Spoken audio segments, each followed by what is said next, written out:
This is the Rocket City Retirement Show with Cris Wallace. Cris loves educating people in person and over the airwaves. Whether it's retirement planning, investing, tax, or legacy, Cris prides himself in helping protect what matters to you. This is the Rocket City Retirement Show. Hi, I'm Luann Fulmer. Welcome to our show. This is the Rocket City Retirement Show with certified financial planner and financial advisor Cris Wallace. He's president of WG Financial Group also. And joining us from that firm, Graham Bauer, who is a certified financial planner, financial advisor at the firm. Both are here today, of course, to give you some really good advice about retirement planning. I can't wait to get into our discussions today. If you happen to have questions from what we're talking about, here's the phone number, 256-937-2010. That's how you can reach out to Cris. It's complimentary, right? We give you this number every week. Call 256-937-2010. You can also text the word visit to that number for that complimentary discovery session. Remember, during the week, check us out on Facebook, WG Financial Group 256. You'll be able to keep up with what's going on in the news. Cris will update any news headlines, anything like that, anything related to retirement. Remember our motto, plan, retire, and play. That's what we want for you. This show is available on Spotify and Apple Podcasts. Just search for the Rocket City Retirement Show. And I am excited. Hello, Cris. Hello, Graham. Hey, Luann. How are you? Great. Thank you. Hey, Luann. It's good to be here today. Yeah, thank you. You guys, it's been a while. So I'm excited to, get back talking about everything that's been going on. Oh, my gosh. I think, we haven't even talked since the inauguration. So how are things? It's good. I was on vacation, so that's one of the reasons we didn't talk. Yep. I took some time off. Jennifer and I went to the beach for a solid week. Little toes in the sand. So jealous. Yeah. Just to recharge after the Christmas break. And I know there's Christmas break, but we worked a lot through the Christmas break, so we kind of set up around the 1st of December. Just time to get away, just her and I. So it was a lot of fun. I love it. Mm-hmm. No kids even, huh? No, it's important, I think, as a husband and wife that you do those types of things just to recharge. Yeah. And, basically just recharge the batteries and re-engage too, if you think about it. That's what my husband teaches. Yeah, through the church, right? Yeah, right? Through our church, yeah. Yeah, it's just good to do that kind of stuff. I encourage, younger families to make sure they do that. Mm-hmm. Make sure you're doing your date nights. Graham, you too, you and Emma. Yeah. Yeah, we try to, but, even it's hard to get in that rhythm, even as a younger couple with no kids and less responsibility. Life still gets busy, but no, it is still very important. Mm-hmm. And I think as you get older too, Luann, I mean, you're of, retirement age. And you're trying to tell me I'm older. I'm not trying to say you're old. I promise. You said it. You just heard him, Graham, didn't you? Yeah, well, we have it on tape, too. It's going to be airing to the state of Alabama, so they'll all stand witnesses to this. Yes. Yeah. I'm teasing. No, go ahead. I know you right. are. Yeah. I know you are. No, it's just important. Don't forget that. The connection is important. It really, truly, even if you've been married for 40 years, like myself and my husband, you got to keep those dates going because it can be so easy. I'm not calling you old, though. I know. Okay. Okay. So anyway, tell us about what's been going on with the firm. What's going on? Yeah. So one of the things that I guess since the inauguration, and we know like President Trump now is sworn in and all that good stuff. Yeah, it has really changed the mood of, people that support Trump, just because there's a lot of confidence that hasn't been there in the past, 4 years. And some of it I can understand. But in my opinion, it's an overconfidence in a lot of ways. So I'll give you some examples. I think there's this preemptive FOMO is what I'm calling it, where people are afraid of missing out. So I did receive an email over the weekend where I had someone asking me, and I can't give advice through email and stuff like that, but this particular individual was talking about AI stocks and crypto stocks and defense and energy, but really primarily centered around AI and crypto. And the reason I'm sure this email came across is because of President Trump and the support for, developing AI and being the crypto capital and all of that. So, and I'm not disagreeing with any of that, but people are like, oh, it's going to happen. This is going to happen. And the tone of the email was basically, I don't want to miss out on the next Amazon. I'm thinking to myself, yeah, like, how do you do that, right? You don't know what is going to be the next Amazon. there are tons of like startup companies day in and day out, and picking the next big, we'll call it Amazon or Tesla or Nvidia. It's hard to do. And a matter of fact, I would say it's darn near impossible to do. And if you just look at the track record of, venture capitalists who do this for a living and are pretty good at picking companies and developing and flipping companies or whatever, even their percentage of picking a winner, I've seen stats is like less than 3% of the time. And the majority of their earnings is usually contributed to by about 20% of their holdings. So they have all of these companies, and about 20% of them produce most of their income. And picking winners, they do it on average less than 3% of the time. It's just really, really hard to pick like individual companies. So it's our opinion that you should look at funds like ETFs and things like that encompass a multitude of companies, many companies in a sector maybe that you want to get into, but then you also don't want to go overweight into a sector either. So I don't know. I'm just seeing a lot of that. And a lot of the focus is not like, oh yeah, let's go. Meanwhile, remember what we talked about a couple of weeks ago, in the last 4 years, the market 3 out of the 4 years was up 20%. Yeah. 3 years, more than 20%. Right. 3 out of the last 4. So like in my like simple brain, I'm going, like, I get the excitement. I understand it. That's who you support. And I'm all for, I'm all for a lot of his policy as well, just for the record. But where were you at the last 3 out of 4 years? Because you missed some opportunity in the last 3 out of 4 years. And this is the whole thing that we talk about on the show a lot, is being so polarized by political party that you become undiversified and you miss out on opportunity, and you steer away from your plan because you're so focused on political party. And that can be either way. That can be right or left. So Graham, are you seeing, I know you meet with a lot of our clients at the office as well. Are you feeling that vibe internally also? Yeah, I'm definitely feeling that general consensus among, a lot of the people. And I think some of it too, just to give, I guess, people a little credit. I think some of it is, there's a term in behavioral finance. There's all these different biases. And one of them is experiential bias, which, it's kind of what it sounds like, that sometimes, you make financial decisions based on past experiences. For example, if you were investing really heavily in certain stocks during the great financial crisis in 2008, 2009, that could cause you to, anytime there's, maybe a little downturn in the housing market or something, freak out about your stock portfolio because you've, seen these two things correlate before. And I think we're probably seeing a lot of that with the fact that, during Trump's last presidency, 2016 to 2020, with the exception of that, obviously, little short dip because of COVID, was a pretty, rocking time for the stock market and economic growth. And of course, we're not going to say that that's not going to happen again. There's plenty of pro business and deregulation policies that could certainly help. But, you don't want to just look at that one thing and say, okay, well, last time he was in office, a lot of these economic factors were great, and say, well, they have to be this time. Again, we hope they are, but you also want to leave yourself some protection, because the president ultimately doesn't control everything. I mean, there's a lot of other economic factors when it comes to inflation and unemployment and even world trade that the president has influence in, but there's also a lot of other people influencing it and a lot of other factors. So, people really just, I guess, and part of our job is trying to just keep them from taking that excess risk. There are some people that maybe have been a little too conservative in the last 4 years, that maybe this is a good opportunity to get them to, start being a little bit more aggressive again. But there's a difference between, doing a little reallocation, rebalance, and going from, very risk adverse to incredibly risky, incredibly stock heavy. So, talking people off of that ledge has been kind of a new experience, I guess I would say, as an advisor, than it has been for the past few years.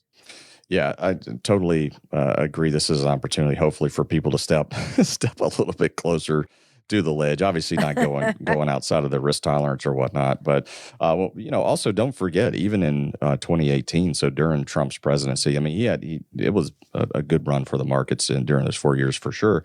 But there was a year that was actually negative. 2018 was actually slightly negative. So even though, and I would bet that if you ask most people, they probably have forgotten about 2018. I bet. And it was a slight negative. I think it was somewhere around negative 4% or something like that. I'd have to actually look at the numbers to be sure, but I remember it being, slightly negative. But if you were to ask just the common man on the street, common woman on the street, we don't want to discriminate, they would probably say, oh yeah, all 4 years were positive. And that's not true. Really wasn't. Good to know. Yeah. So anyway, just our message, and it'll continue to just reign on the airwaves in Huntsville, is to stay true to your plan, build your plan. And I think trying to hop in and out of these speculatory things is a little bit problematic. And I'll bring up another thing too, since we're on this topic. The tax code, right? I mean, that's Trump's baby. And we said this a couple of weeks ago that Trump has really said a lot of things, and he came into office ripping and roaring. I don't remember exactly how many EOs he signed, but he signed a lot of them. I think it was around 200. It's 200 something. Yeah. Yeah, like he probably had like writer's cramp or something because, he signed a tremendous amount of them. But then there's been, in addition to a lot of the EOs that he signed, there's also been a lot of talk about, well, we're looking at this or we're looking at that. And one of them has been no taxes on Social Security. I don't think that's going to happen. You don't? So, no, I don't. God, that'd be so nice, though. I mean, yeah, it would, but I just don't think certain things are going to happen. Okay. And then also the tax code, like getting rid of the IRS. Now, to people, all of us, we all pay taxes, right? I mean, we're like, yeah, get rid of the IRS. We can't do that. We know. Like, wait a minute, guys. The government still has to generate revenue right now. And part of the way they do that is taxation. And, even if we tariff the mess out of these other countries, it still won't generate enough revenue to get rid of the entire IRS at this point. If you're holding out hope that they're going to abolish the IRS and get rid of that, I think you're holding on to a pipe dream. I really do. Now, could there be some modifications? And there probably will be to the current tax code. Yes. Will some of it be in some favor of yours? Maybe. And maybe not in other areas, but I think we're much more likely to see some modifications to the tax code in the way that we know it today. But getting rid of the IRS altogether and going with some sort of a consumption tax, not going to happen. I'm just go ahead and flat out say it. The other thing to remember is it takes Congress to change the tax code.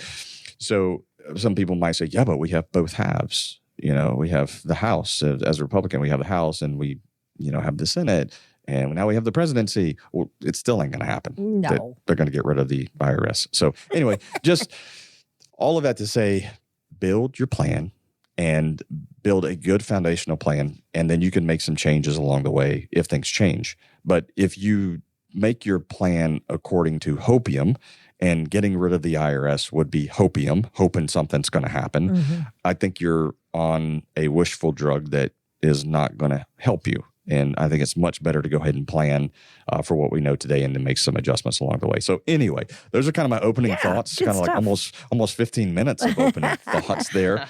But I think it's relevant that, I don't know, just our common sense methodology is build your plan. Right. Let's build a plan, get you through retirement. Let's talk about your retirement income, your investments, your taxes, your estate and legacy planning, all that stuff. That's most important. And then if some of these things come to fruition, fantastic. Then the plan is going to be that much better, more than likely. But for the most part, we still want people calling us that are looking to retire. How much income do I need? Do I need to be less risky? Am I paying too much in fees, which we see a lot of? Tax efficient strategies, estate and legacy planning. It's all part of that right process. And just as a reminder, as we kind of get moved into the show, we will be rebranding the show, the Rite Retirement Show, here in the next few weeks. So it will name change once again, and we're going to rebrand it more around the process that we use at the office. And again, Graham's familiar with that as well. So let's kind of move into the actual show. I think you have a couple articles and stuff you want to discuss. Yeah, first I want to ask you guys, have either of you ever, owned a Honda Accord? Graham, have you? My first car was a 2000 Honda Odyssey, but no, Ooh. I've not had a Honda Accord. That was a minivan. The Accord's the sedan, right? Yeah, the one with 2 or 4 doors. Mm-hmm. Okay. Yes. Yeah, those are the ones that run forever, those old 90s, Yeah. early 2000s ones. You still see them on the road nowadays. Yeah, you do. We owned one. It was a used one that we bought, and it was so fun. I remember putting a huge bow on it for Bobby for, I think it was Christmas or something. I mean, we bought it together, but anyway, it was a good car. Wait, hold, stop. Graham, did you say you had a Honda Odyssey? Right. Yeah. Let's back up. Minivan. Yeah, we got to back up to that. Okay. So did you have the minivan or did your parents have the minivan? So it was a hand-me-down. It was my parents' car, and then it was my sister's first car, and then it was my first car. Oh my gosh. I only drove it around for, probably 6 or 8 months until I had saved up to get something a little bit less mom-like. Yeah, that's hilarious. But it was an awesome car. It was one of those cars that like the power doors were totally broken and the side was all dented. I mean, it had been through the ringer, but it was still running when I sold it. I mean, I bet you it's still going. Still out there. Yeah, still running out there somewhere. Can you believe that, Chris? He drove around a party van.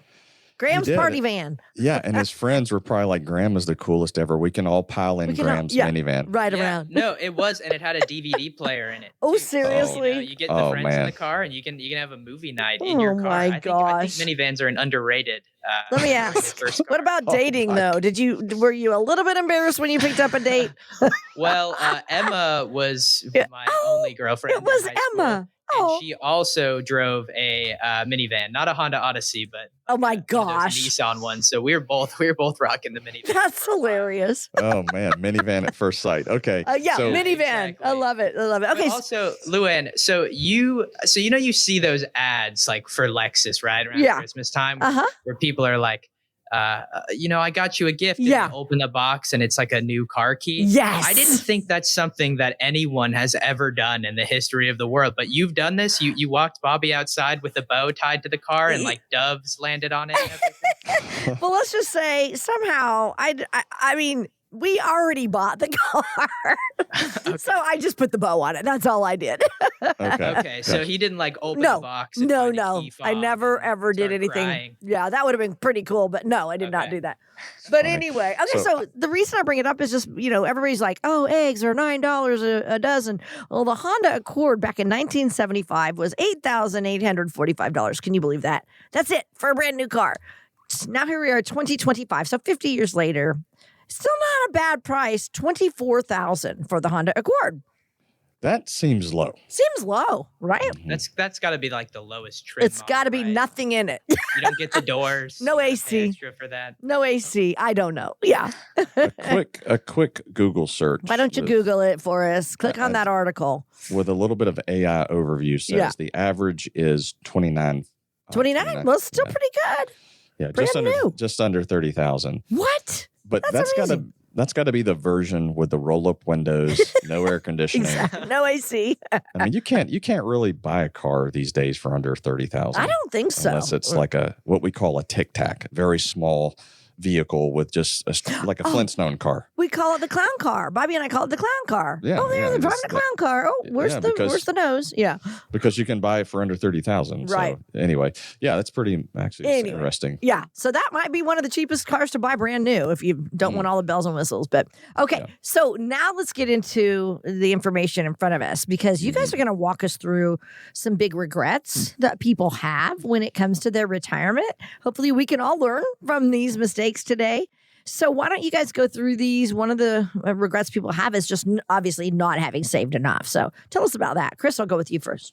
Yeah, so I'll kind of take one of the first bullets here we have in our notes. Really, one of the things in the article said that more than 8 out of 10 workers regret, or over 45 regret not saving enough for retirement and taking it more seriously when they're younger. Now, I can 100%. I'm in that category myself. I look back and go, wow, I wish, and we've talked about this a number of times before, I wish that I had saved more early on. I wish I had known what to do. I wish somebody had really taken a big stick and smacked me over the head and made me listen on how important it was to save early, how compounding is like the eighth wonder of the world, compound interest. I didn't really know and understand that today like I do now. And I look back and I look at retirement plans that I'm building. I look at my own personal situation and I think to myself, wow, I really didn't save enough. And there's a whole nother category of people that basically tell you, well, don't oversave today because, you're missing out on life today and you could be, doing more today and, retirement, you can save for that later. I completely disagree with that. I do believe that there's a balance. So, as you raise kids, there's memories today you want to make today. But there is a balance of making that memory today, but also hitting that retirement account like you should in the right amounts and maybe not doing as much on school help, to make sure you're saving appropriately because you're going to get down the road and you're going to realize, oh man, I didn't save enough. I'm in the camp of saving more than you think you need. Because here's the worst case scenario. If you save more than you think you need, guess what? You can retire a little bit earlier. Yeah. And who in their right mind doesn't want to retire early? Now, I know there's a lot of people out there going, wait a minute, I really love my job. Yeah. I'm like, okay, cool. That's fine. You're kind of in that little small percentage category. The vast majority of us listening to the show today, we want to retire earlier. Then you can do that if you oversave in some cases. But again, there's a little bit of a balance where you don't want to sacrifice memories of your kids, growing up and taking them on vacation and stuff like that. You just don't want to accumulate a lot of debt doing so. Love it. Yeah, I'll say that I've seen a lot of people, especially recently, but just in general in the millennial age group, because they're right now kind of the middle of the road age group, or some of them are, getting into their early 40s, and the youngest ones, I guess, are in their late 20s, probably early 30s. So they're shifting to not necessarily retirement age, but sort of the age where you really need to start thinking about it a little more. I think more so, at least, than most people end up doing in their 20s, even though they should. And I don't think that there are as many sacrifices that need to be made as people think there are, if they would be willing to just track their spending a little more, understand where their money's going, and, make some smaller sacrifices. I mean, I think that one thing that I see a lot is people that make a lot of money, and don't save a lot of it. And I think a huge, huge part of that a lot of times ends up being housing costs. I know housing costs are super high right now. But, I've had conversations with people, especially recently, saying for people who are maybe looking to get a new house or, are renting and, looking to buy for the first time, that keeping your housing costs at a place where you're able to save, I think is a really important thing, because ultimately, you can build a ton of home equity, and that's great. And it is great to own a house. I'm definitely not against home ownership.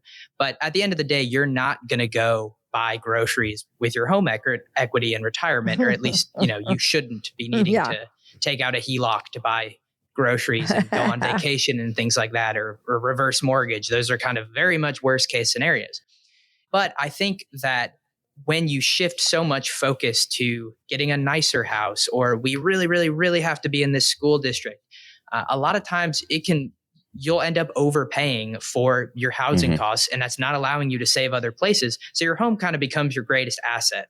And again, that means you might either have to majorly downsize at some point, which is not generally the most ideal thing to do, or have to play a lot of catch up on the back end. So, I mean, I do think that people overspend on things like coffee and DoorDash and all of those, entertainment type things. People certainly overspend there. But I think a big category that isn't talked about enough is people just overspending on houses, just having more house than they really need, and, making that way more of an asset priority than their retirement. Right. I mean, on average, the average that a house is going to increase, according to just some of the numbers I've seen out there, is around 5%, year over year. So if you're investing that money as a young person, and let's just say the market goes up, say 10%, like you're missing out on 5% because you've got so much equity stuffed into, or so much of your net worth stuffed into your house, that, it's going up in value, but it's going up in value more like a bond would go up.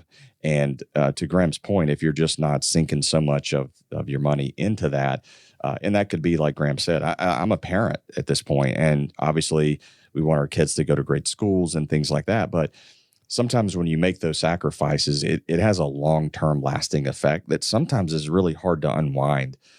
So I think there's kind of ways to balance some of that. The other things that the article talked about, I want to kind of get into some of these before we get to the end of the first half of the show, is that fewer than 1 in 4 retirees feel very confident. So keyword, very confident, they will be able to maintain a comfortable lifestyle throughout their retirement.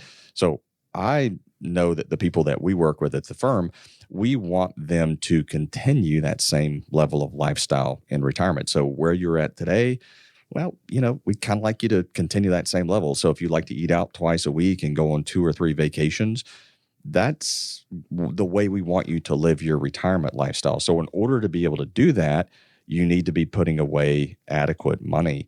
Another point here was that more than 2/3 of retirees wish that they had saved more. So this is going back to kind of what I said earlier, save more, save early and often, and maybe save to the higher side. Because again, worst case scenario, hey, you get to retire a little bit earlier. More than half wish they hadn't waited as long to start saving. So here we are again. We're talking about not saving enough. When did we start saving? The bottom line is start saving if you're listening to the show, and especially if you're on the younger side. If you're on the pre-retiree side, don't forget, right now from 60 to 63, you have that super catch-up option where you can put in, starting this year, $11,250 extra into your retirement account.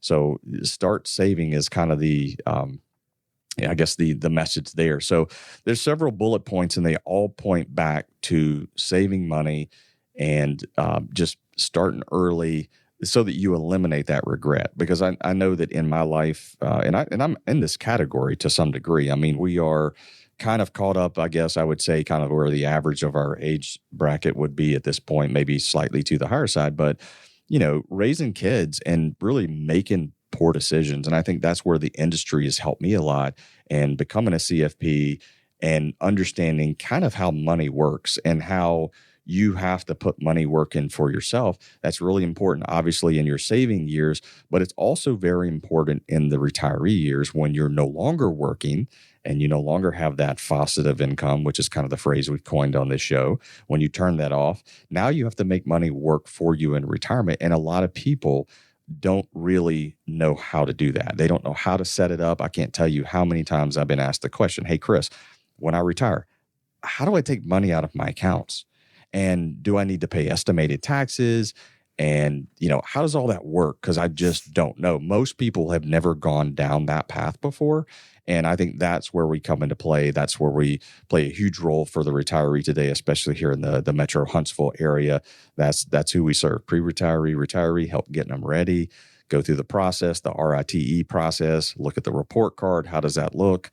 And then start taking a look at how we're going to generate tax-efficient income in retirement. That's what we do, plan retirements all day long. So if you're listening to the show, this is the first half of it, and you'd like to set up a discovery session, you can do that by calling 256-937-2010. Again, the number's 256-937-2010. With so many worries in life, market volatility shouldn't be on your list.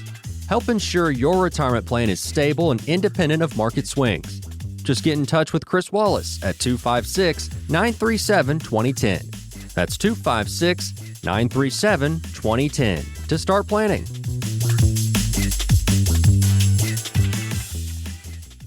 Quarters, just 25 cents. That's hardly anything, right? But Cris Wallace and his team at WG Financial see quarters a little differently. A quarter is a lot when it's a quarter of your retirement savings. Now, do you want to pay 25% or more in taxes during your retirement? Well, Cris can create a plan to help address that. Now, if the only time you think about taxes is when you file them, you don't have a tax strategy. But it's not too late to get one with the help from Cris Wallace. So act now to make sure you're not paying a quarter, dime, or even a penny more than you should. Call Cris Wallace and his team at WG Financial at 256-937-2010 to schedule your personalized tax strategy session. A quarter saved is a quarter earned. Call 256-937-2010 now.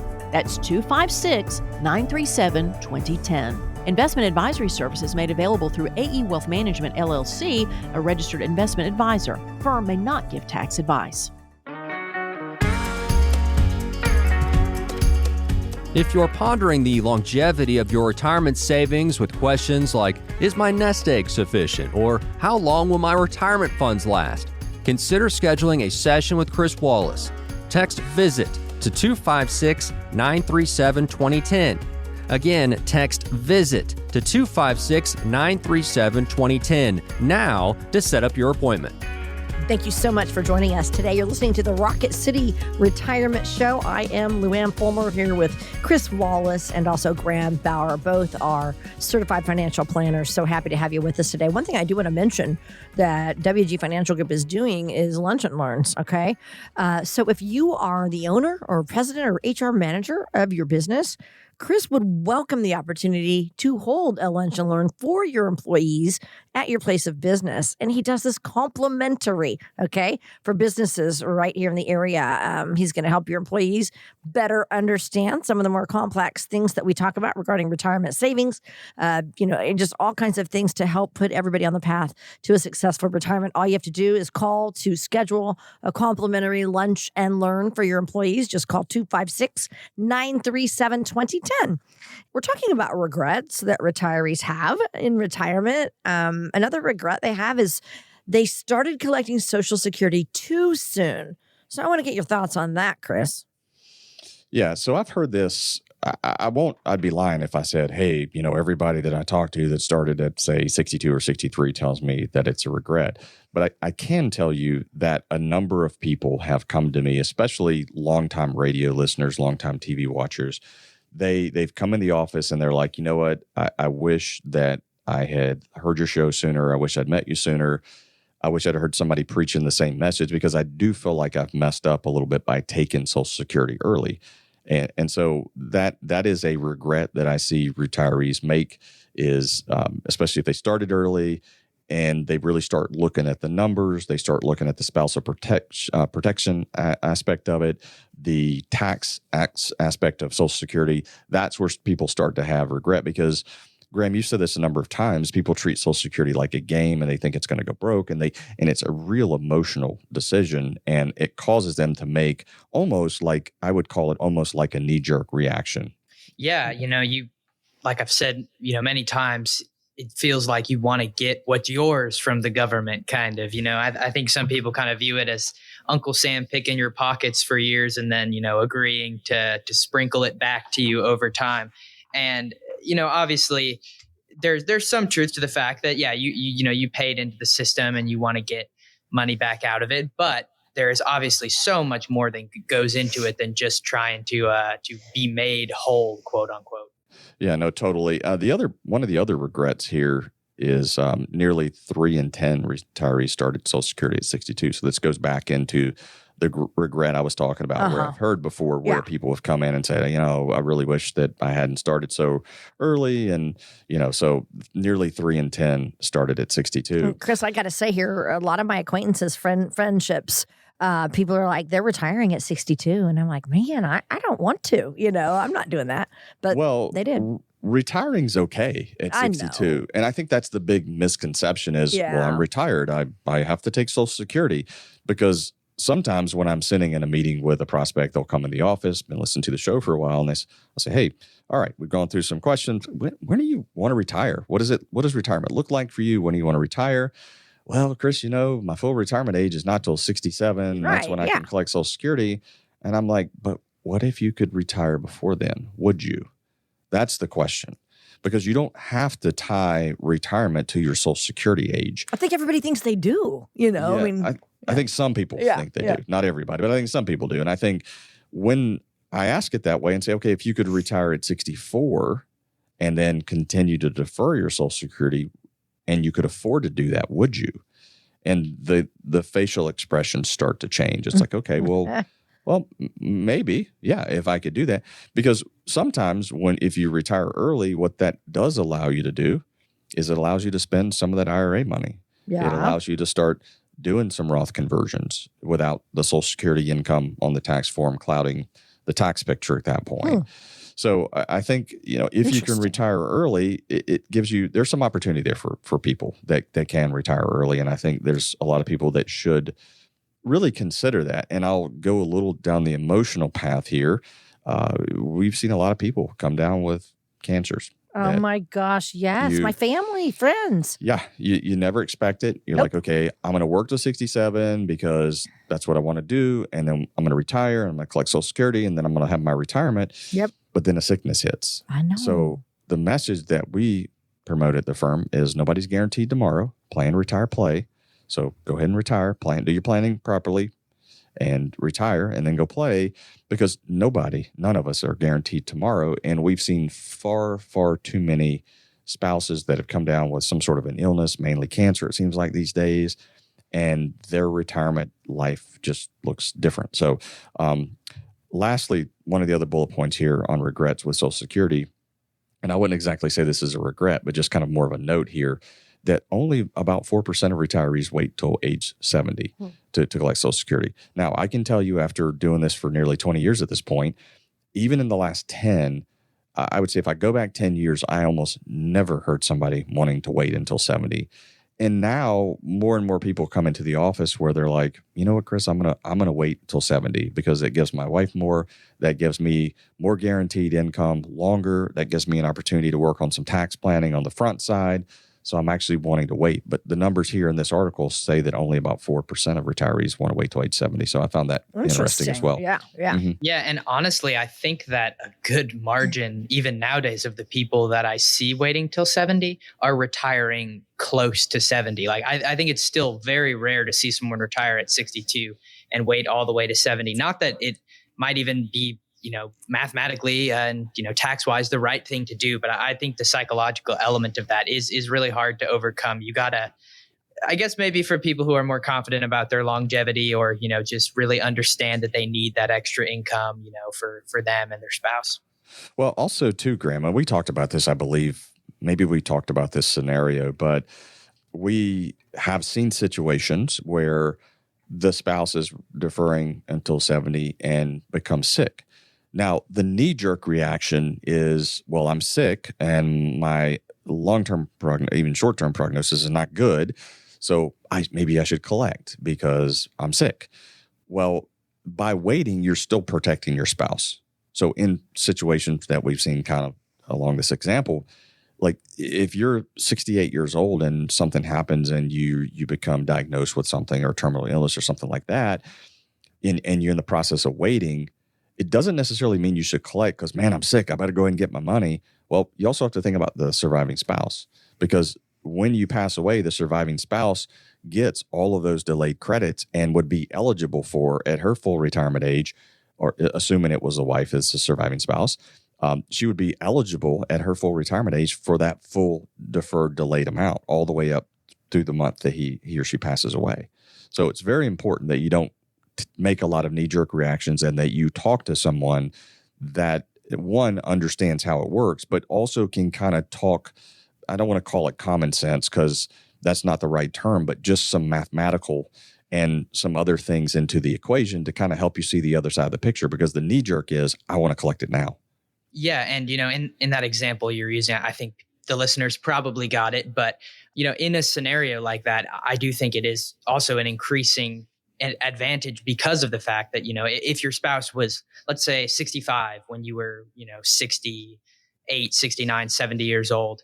Well, if you're 70, you're collecting. So, 68 or 69 and still deferring. Like you mentioned, your spouse, once you pass away, is going to be able to collect the amount that you would have gotten at those ages past your full retirement age at their full retirement age. So, it's not like it's going to have to be they also delay until 70. Correct. And, so statistically speaking, I think people don't think about the fact, and this is what I tell married couples a lot, especially when their Social Security amounts are kind of uneven, that I think the break even is even more irrelevant in those scenarios because the higher amount is going to stay with whoever's alive. And the likelihood of at least one of you making it into your mid to late 80s, at least, I think is statistically pretty high at this point. So it's just a different animal when you're talking about two people's lives versus one. Yeah, that's the way you have to look at it, is across two lives. That's a great reminder. Yeah, it really is. Today we're talking about regrets in retirement and seeing what we can learn from the mistakes of others. How about this? Does debt factor into retirement regrets? Yeah, if for sure, if you can't generate enough income to cover the debt, you got a problem. You can't retire. That's what the problem is. Yeah. But here's kind of I think it's kind of, this is where I would say it's almost common sense to try to eliminate as much debt, if not all of it, before you retire. That should be the goal of most everybody listening to the show. But let me speak to individuals, families out there that have a house payment that, they're 60 years old and they have it in their mind they're not going to retire till the house is paid off. That's all fine and well because, again, that part of it's psychological. I don't want to have a house payment in retirement. But some people, I see this mistake a lot where they're on the tail end of their loan and they're piling so much money into the house to pay it off that they're not putting enough in their retirement savings. They've cut the retirement savings short to pay the house off. And the reality is this, as you get towards the tail end of that loan, you've paid most of that interest because everybody knows that you pay most of your interest on your home loan in the front years. And as you get closer to the end of the loan, it's mostly principal. You can actually see evidence of that on your statements when you get your statements. So it's our opinion where you're that close to the end of the loan, you're not really saving a whole lot of interest. What you're doing is psychologically making yourself feel better to pay the house off early, when in reality, I think it makes more sense to put a little bit more into retirement savings. Maybe that can go into the Roth portion of the 401k because you're already taking after-tax dollars and paying it towards the paying down of the house, where you could just turn around and maybe throw that in the Roth side of the 401k or maybe make Roth IRA contributions if your adjusted gross income is low enough. So I see that mistake made. Here again, it's emotional. We don't want to go into retirement having a house payment, but maybe you're 7 years to paying the house off, and 7 years of a house payment in retirement is probably not going to break the retirement plan. But if it's paid off, it's that psychological thing. So I think you do have to look at the numbers, and if it doesn't make a difference either way, then do the thing that makes you feel good, because sometimes retirement is about how you feel. And in a situation where you're not harming yourself, could you put a little bit more in retirement savings? For sure. Maybe you can do that. But by not doing that and paying the house off, is it breaking the plan or harming the plan? No. Then do what makes you feel good. Because I promise you, Graham, you can attest to this as well. When you get into retirement, it just feels different. It's scary. People are going to give up six-figure incomes to basically say, I hope I've saved enough, really. I mean, that's what it boils down to. Man, I hope I saved enough. And then when you retire, it's like, I know I should travel. I know I want to do these things, but I'm afraid to do them now because I don't have a job income. And that nest egg over there that I'm looking at goes up and down. And yeah, it's a psychological battle until you get into what we call the retirement rhythm. It takes a little while to get that retirement rhythm going. Yeah, I've talked to, multiple clients in the last couple weeks, couple months that retired last year. And, we're kind of going through the process of doing some, I guess it would be first review since they officially retired and, have not had their job income anymore.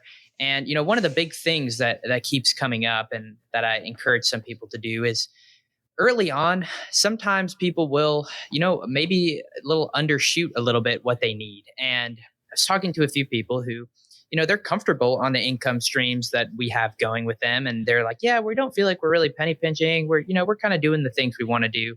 However, they're not really spending anywhere near as much as they could. These are people with significant upward room to spend more, even on the early side of retirement, because, either they worked a little bit longer or they just saved really well. And so for them, sometimes the message that I'll give and that I have recently is, maybe we just send you a little bit more monthly for a little while, even if just for these next 6 months. And you see if it's hitting your bank account, see if you have other things that, start coming up into your mind. Because I know myself personally, I probably put way too much weight, even as someone in the industry, on what my actual bank savings account looks like. I don't try to keep a ton besides my emergency fund in there because, I'm young and I want to have that grow for retirement. But when I log into my bank, I don't see my Roth IRA. I don't see my brokerage account. I don't see my 401k. I don't see my HSA. I just see my savings account. And so it can be really easy to think, oh man, where did all my money go? I have paychecks coming in, but this number isn't really moving. So sometimes it's good for people to just have a little bit more coming into that savings account to say, like, this is your permission to go spend a little bit more money, try to do some extra things, and just see if we can make them more comfortable to do that. I tell people sometimes when they're coming in, we'll go through their whole financial plan, we'll update everything, and then we run Monte Carlo simulations for a lot of clients. And for some of these examples that I'm talking about, the people that don't spend as much as they could or maybe should, their Monte Carlo is usually as perfect as it can get. And while that might also feel nice, I kind of prefer that someone doesn't have a perfect score, like 0 failures, because that probably means they're not spending quite enough. Correct. With the way that we run our software, if you're getting a perfect score, that means you're not spending enough. A close to perfect score or a really, really good score that's not perfect is really my preference to see, because it means that client is going out and they're doing those extra things and they're not being afraid to, spend a little bit more and not feel like they're penny pinching and, that they're holding back on things that they might want to do. So sometimes, like I said, it's maybe just about getting in that rhythm of seeing that you have the money, like proving it to yourself that you have the money to spend.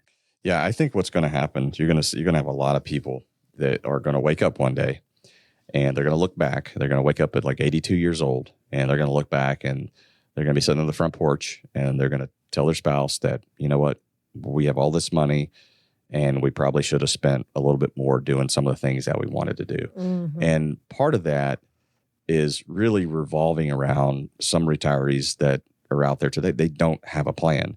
They've done really well saving money. They don't really know how to spend their money and do it in a way that'll give them comfort so they won't have the fear of running out of money, because that's the biggest fear for most retirees today. That transition into turning off the income to now I've got to live off my savings. And that just feels weird, because for my entire career, 30, 35, 40 years, I've pushed money and now I have to pull money and I'm uncomfortable doing that. So at 82, I wake up and I have a whole lot of money and my kids are going to get a whole lot of money and probably my grandkids too. But I didn't enjoy what I think is the most beautiful time of your life, because you've worked all your entire career. You've got the kids off the payroll. You've gotten rid of most of, if not all of your debt. You've been married to your spouse in some cases for decades, your best friends. And now you get to do all of that fun stuff that you could have done, or you tried to do when you were younger and you had kids and you had debt. But now you get to do all of that now after being best friends with somebody for 30 years. Now you don't have any debt. And now you can really go make memories in what I call the last phase of your life, phase 3. And I just see far too many couples not going out and enjoying the fruits of what they work for their entire life. And in some cases where we've seen illnesses come into play, like cancers and such, it's incredibly sad. Like a couple days ago at the office, I'm at the office and I'm talking about a situation of a new client that we just onboarded, and his wife is sick. Aww. And I was talking to one of my staff members and I was just tearing up. Like it makes me cry in some cases, because you just feel so incredibly sorry. And there's nothing I can do about it except, I told the gentleman they had just got back from Vegas. They went to see the Eagles at the Sphere play, that new place out in Vegas. Cool. So as we were kind of exiting the meeting, he talked about that and he said, yeah, my wife went. And then I knew she did, by the way. He was telling me, I knew she went. And I said, now your goal is go do another trip. Yep. As long as she can handle it, go do another one. And you're going to do another one. And you can do as many of those as you can, because none of us are guaranteed tomorrow. So anyway, sorry to get kind of emotional there, but it's a big deal for us. Yeah. And what's kind of weird is, like, we're financial advisors, right? So we're paid to manage assets. Most are. Yeah. And we're like, spend your money. Play. Like, take it away from us. Go play. Take it away from us so you can spend it. Like, you've worked for this. We don't want to hold it the entire time that you're here. We want you to spend as much of that as possible. Right. Preferably, ideally, we'd all want to spend our last dollar on the day we pass. Or I've heard some people say it this way: if I write a check and it bounces the day I die, I'm good with that. I've heard that said, many times as well. Yeah. But we encourage that. We want people spending their money. Yeah. Oh my gosh. That is so good, but it's so true. Yeah, definitely, the whole motto here at WG Financial Group: plan, retire, and play. We want you to play with your hard-earned money. But, Chris, you said something about a psychological battle. We were talking about debt and things like that, but I kind of worry about that. When I retire, am I going to regret it? Do people experience regret when they retire? Are you guys seeing that? You mean like regretting retiring? Retiring. Just retiring in Just general? retiring, Okay. yeah. So let me make an example to make sure I'm clear on this. So I've worked at, company ABC, not the liquor store, but company ABC. Isn't there? Haven't you seen those ABC liquor stores? That's supposed to be funny anyway. Yeah. I just haven't, but I know you must have those. Yeah. Not that I spend time in liquor stores. Let me just go ahead. Drive by. Okay. Yeah. All right. So anyway, now I can't think. So I'm retiring and I retire, and then I'm like, oh shoot, I wish I hadn't retired. Is that kind of what you're saying? Yeah, that's what I'm saying. Yeah. Okay. No. No, everybody you see is like, I'm good. I'm great. This is fun. Yeah, there's a little bit of emotional, psychological battles that happen, but I can tell you that most people, when they leave their job, they're good. Okay. And you can ask Graham the same question. Yeah, Graham, go ahead, Graham. You see anybody that's like, man, I wish I hadn't retired? I think maybe people have those thoughts for the first 2 weeks, but almost everyone I talk to, when we have our next review says, Graham, I'll tell you, I'm busier now than I was when I was working. So I don't think that most people do. I mean, I think that freedom and that ability to spend time with loved ones and work on hobbies. And I always say that, especially if you have kids, if people know that you have free time, they'll find something to do with you. So, whether that's helping you with projects or, working on hobbies or whatever, I would say that I don't know that I've ever run into anyone that said, this was a mistake, I'm going back to work. Wow. Oh, good to know. Okay. See, everybody, feel like you can retire. Go ahead and retire, and no regrets, right? How about this one? Do people regret not having a plan? Let's say they just go into retirement without a plan. Well, we don't talk to those people because they don't come see us. Obviously, yeah, you don't know. Yeah, I don't know. I mean, I'm sure that they're, I'm sure that they're out there. And there's people that try to listen to our show, and they think, oh, we're good. Everything Chris talks about, I'm doing good on, and we're good, honey. No, the reality is, I can't even tell you the last time somebody came in the office and we were not able to say, you know what, if you did it this way, it might be a little bit better for your family.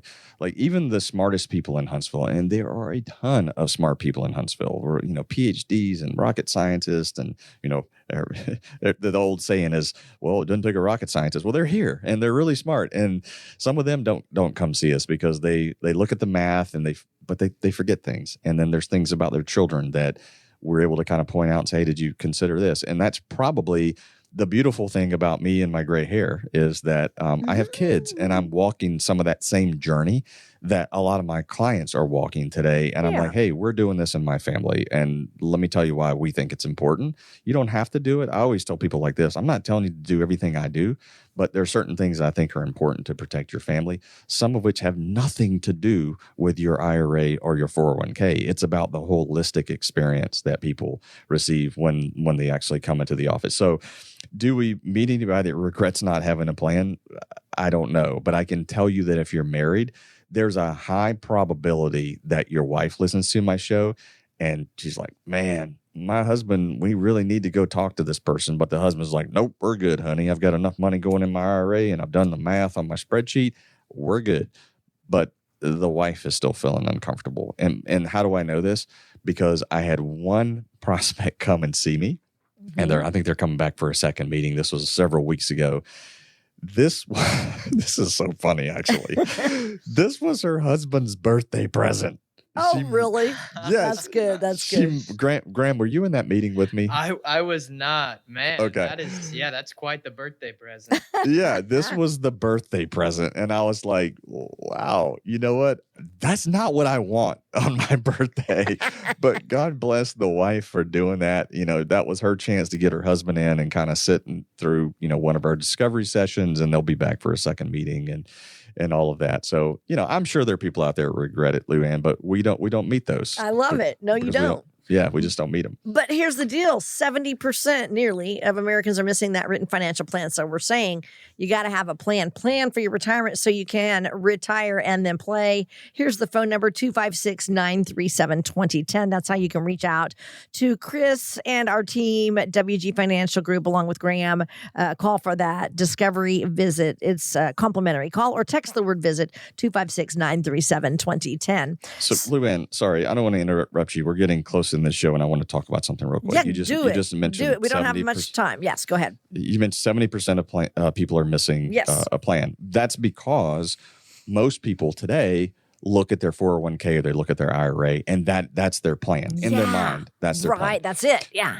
But when we walk through the steps that we walk through, so Social Security claiming strategy, pension claiming strategy, what should we do there? How do we, make sure that the surviving spouse is protected? How much of your income is actually guaranteed through pension and Social Security relative to what you're going to be needing on a monthly basis? What about your health care? Do you do a Medicare Advantage plan? Do you do a Medicare supplemental plan? Do you take FEHB? Do you have TRICARE? Are you contributing to an HSA and you're being forced to sign up for Medicare? Does your employer have more than 20 people, less than 20 people? That all makes a difference in Medicare. What if you're still working and you've taken out Part B? Now you've crossed the IRMA threshold and now you're retired and you're paying more in Medicare premium. How do you get out of that? These are just some of the things we talk about on your investments. Are you paying too much? Are you too, much into one sector?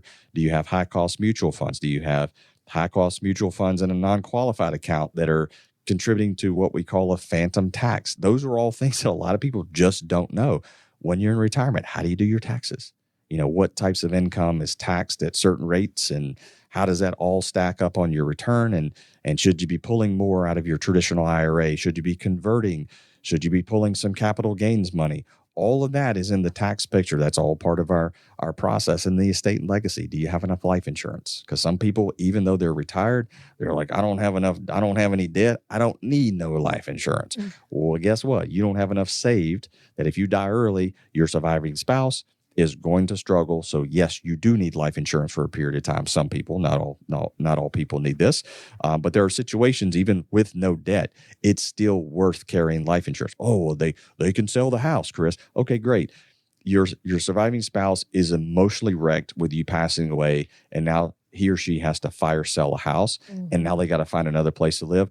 That sounds like a plan for disaster, and I ain't doing that to my wife. So this is some of the value that we bring going through the whole situation. And I rambled off a lot of stuff there, and I did it on purpose because it's a lot more than looking at an IRA statement or a 401k balance. Because some people have this number. Yeah, man, I got this number in my mind. If I just get to $750,000, I'm going to retire. Maybe that ain't enough. Maybe what if you see a recession in the first year that you retire and you're needing to take money out? What's your plan? Because that's what my wife's asked me before. What's your plan?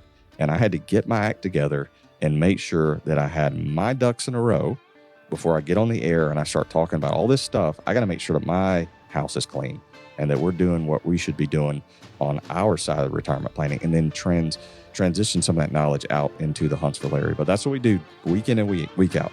Plan retirements for people that are about 5 to 7 years out from retirement or already retired. We see plenty of people that have worked with somebody many, many years, and they can do things more efficiently. And I like the word efficiently. If you're an engineer in the area, you probably like it too. That's what we do. So if you want to set up a discovery session, you can do that by calling 256-937-2010. Again, the number is 256-937-2010. Give us a call for your discovery session. Luann, been a great show. Appreciate you and Graham both being here. Hope everybody has an awesome and blessed week. And remember to serve every person in every situation with a servant heart. AEWM provides services without regard to political affiliation, and the views of individual advisors are not necessarily the views of AEWM.